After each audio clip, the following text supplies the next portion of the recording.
ध्यानम् ॐ विद्युतामसमप्रभामृगपतिस्कन्धस्थितां भीषणां कन्याभिकरबालखेटविलसद्धस्ताभिलासेविताम् हस्तैः शक्रगदाशिखेटविशिखां सापं गुणं तर्जनीं बिभ्राणामनलात्मिकां शशिधरां दुर्गां त्रिनेत्रां भजे। ॐ नमश्चण्डिकायै। ॐ देव्योवाच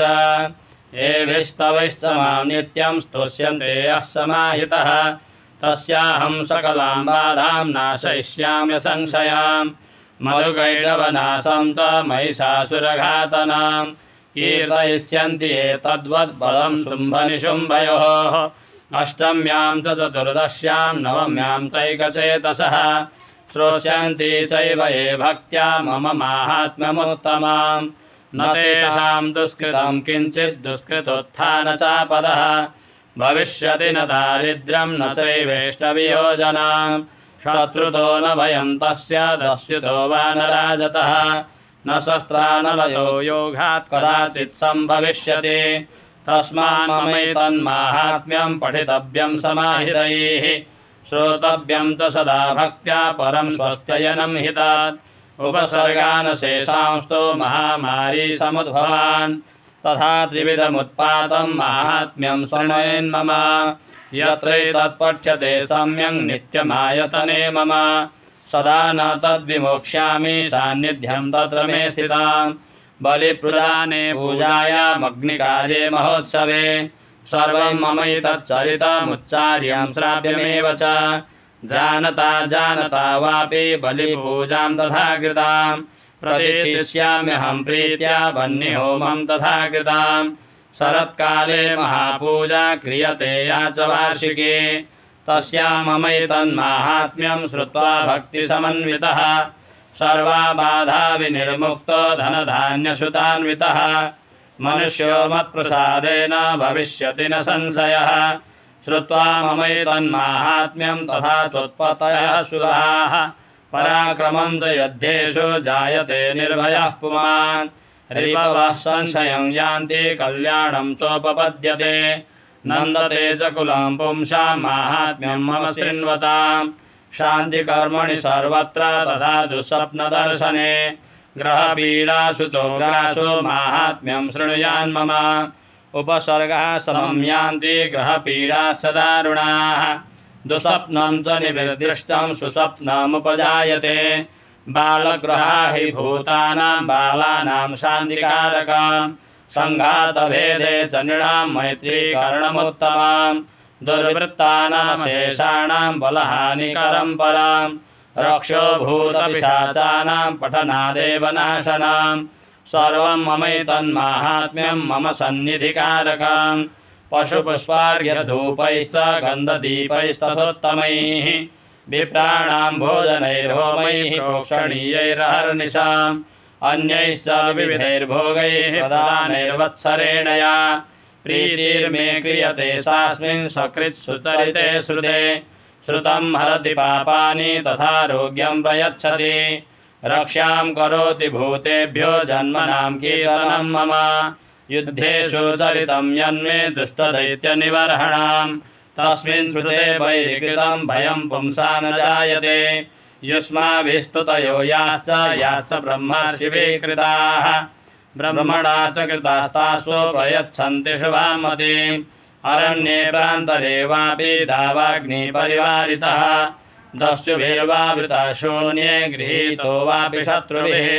सिंहव्याघ्रानुयातो वा वने वा वनहस्तिभिः राज्ञा क्रुद्धेन चाज्ञप्तो बध्यो बन्धगतोऽपि वा आघोरिणितो वा पातेन स्थितः पोते महार्णवे पतत्सु चापि शस्त्रेषु सङ्ग्रामे विषदारुणे सर्वा बाधासु घोरासु वेदनाभ्यर्थितोऽपि वा स्मरन् ममैतच्चरितं नरो मुच्येत सङ्कटात् मम प्रभावः सिंहाद्यादस्य भो वैरिणस्तथा दूरादेव पलायन्ते स्मरतश्चरितं मम ऋषिरोवाच इत्युक्ता सा भगवती चण्डिका चण्डविक्रमा पश्यतामेव देवानां तत्रैवान्तरधीयत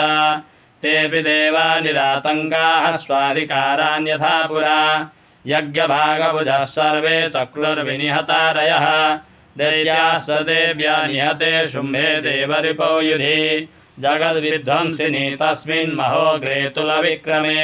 निशुम्भे च महावीर्ये शेषाः पातालमाययोः एवं भगवती देवी सा नित्यापि पुनः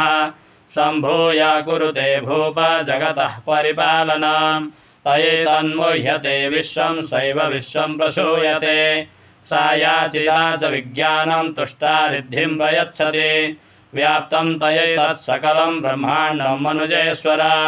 महाकाल्या महाकाले महामारी स्वरूपया सैव काले महामारी सैव सृष्टिर्भवत्यजा स्थितिं करोति भूतानां सैव काले सनातनी भवकाले नृणां सैव लक्ष्मीर्वृद्धिप्रदा गृहे सैवाभावे तथा लक्ष्मीर्विनाशायोपजायते स्तुता सम्पूजिता पुष्पैर्धूपगन्धादिस्तथा ददाति वित्तं पुत्रां स मतिं धर्मे गतिं शुभाम् ध्यानम् बालार्कमण्डलाभासां चतुर्बाहुं त्रिलोचनां पाशाङ्कुशपराभीतिर्धारयन्तीं शिवां भजे ॐ नमः चण्डिकायै ॐ ऋषिरुवाच एतत्ते कथितं भूप देवी माहात्म्यमुत्तमम् एवं प्रभावा सा देवी ययेदं धार्यते जगत् विद्या तथैव क्रियते भगवद्विष्णुमायया तया तमेष वैश्यश्च तथैवान्ये विवेकिनः मोह्यन्ते मोहिताश्चैव मोहमेष्यन्ति चापरे तामुपैहि महाराज शरणं परमेश्वरीम् आराधिता सैव नृणां भोगस्वर्गापवर्गदा मार्कण्डेय उवाच इति तस्य वचः श्रुत्वा सुरथः स नराधिपः प्रणिपत्य महाभागं तं ऋषिं संश्रितव्रतां निर्विण्डोति ममत्वेन राज्यापहरणेन च जगाम सद्यस्तपसे स च वैश्यो महामुने सन्दर्शनार्थमम्बाया नदीपुलिन संस्थितः स च वैश्यस्तपस्तेपे देवी सूक्तं परं जपम् तौ तस्मिन् पुलिने देव्याः कृत्वा मूर्तिमहीमहीं अर्हणां च क्रतुस्तस्याः पुष्पधूपाग्नितर्पणैः निराहारौ यथाहारौ तन्मनस्कौ समाहितौ ददतुस्तौ बलिं चैव निजगात्राश्रुगुक्षिताम् एवं समाराधयतो स्त्रिभिर्वर्षैर्यतात्मनोः परितुष्टा जगद्धात्री प्रत्यक्षं प्राह चण्डिका देव्योवाच यत्प्रार्थ्यते त्वया भूप त्वया च कुलनन्दन मत्तस्तत्प्राप्यतां सर्वं परितुष्टा ददामि तत् मार्कण्डेय उवाच ततो वव्रे निभो राज्यमभिभ्रंशन्यजन्मनि अत्रैव च निजं राज्यं हतशत्रुबलं बलात् सोऽपि वैश्यस्ततो ज्ञानं बभ्रे निर्विण्णमानसः ममित्यहमिति प्राज्ञः सङ्गविच्युतिकारका देव्योवाच स्वल्पैरहोभिर्निपते स्वं राज्यं प्राप्स्यते भवान् अथवा रिपो न स्खलितं तव तत्र भविष्यति मृतश्च भूयः सम्प्राप्य जन्मदेवाद्विशश्वतः सावर्णिको नाम मनुर्भवान् भुवि भविष्यति वैश्यवर्यतया यश्च वरो मस्तो विवाञ्छितः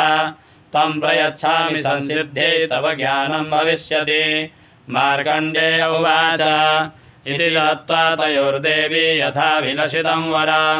बभूवान्तरिता सद्यो भक्त्या ताभ्यामविष्टुता एवं देव्या वरं लब्ध्वा सुरथः क्षत्रियर्षभः सूर्याज्जन्म समासाद्य सावर्णिर्भविता मनुः एवं देव्या वरं लब्ध्वा सुरथः क्षत्रियर्षभः सूर्याज्जन्म समासाद्य सावर्णिर्भविता मनुः क्लीं ॐ जगदम्बार्पणमस्तु।